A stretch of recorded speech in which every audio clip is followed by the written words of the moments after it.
Welcome to The Explainer.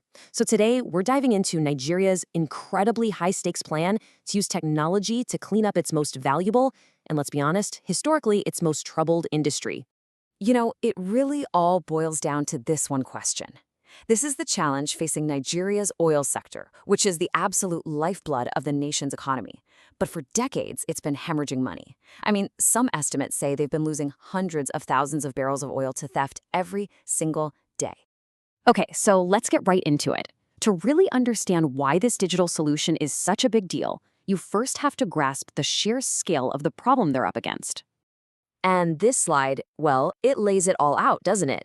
On one hand, you've got this immense promise of oil wealth that should be funding the entire country's development. But then there's the grim reality, an industry just completely bogged down by inefficiency and corruption that sucks that wealth right out of the system. So what's the root of the problem? Well, for a long time, it's been a reliance on old, manual systems. I'm talking actual paper trails, disconnected spreadsheets, that kind of thing.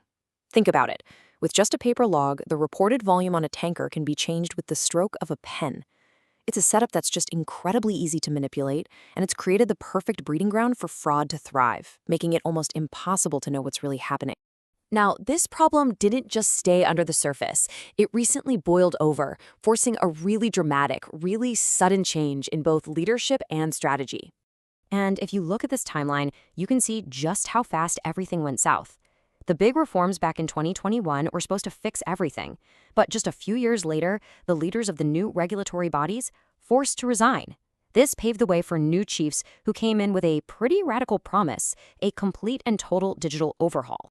So why the sudden exit? Well, the previous leadership was facing a storm of really serious allegations. They were accused of just handing out fuel import licenses without any real oversight, which directly hurt local Nigerian refineries. The public outcry over corruption and inefficiency just got too loud to ignore. All right, so let's pivot to the solution and see how they're trying to build a new future. With the old guard out, a fundamentally new approach was finally on the table. So what exactly do we mean by digitization? At its heart, it's all about swapping out those easily gamed paper trails for automated digital systems that are transparent.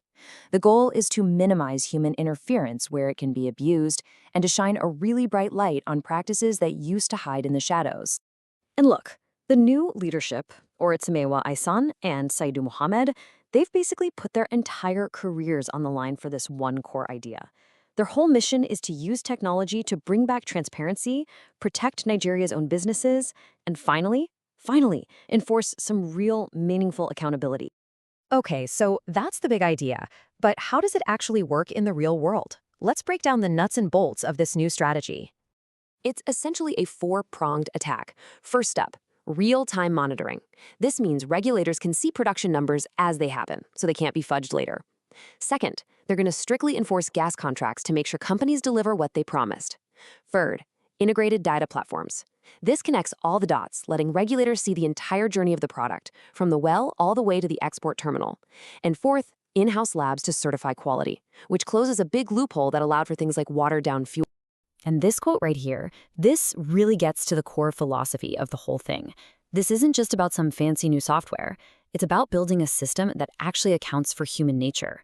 The thinking is, when people know every move is being transparently watched and recorded, they're way less likely to try and cheat the system.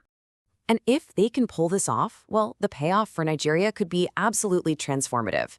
We're talking about plugging those massive revenue leaks, boosting investor confidence, protecting local jobs, and at the end of the day, ensuring fair prices for regular people at the pump. But let's be real. Pushing through a plan this ambitious is never, ever easy. And there are some pretty significant hurdles they're going to have to clear for this to actually work.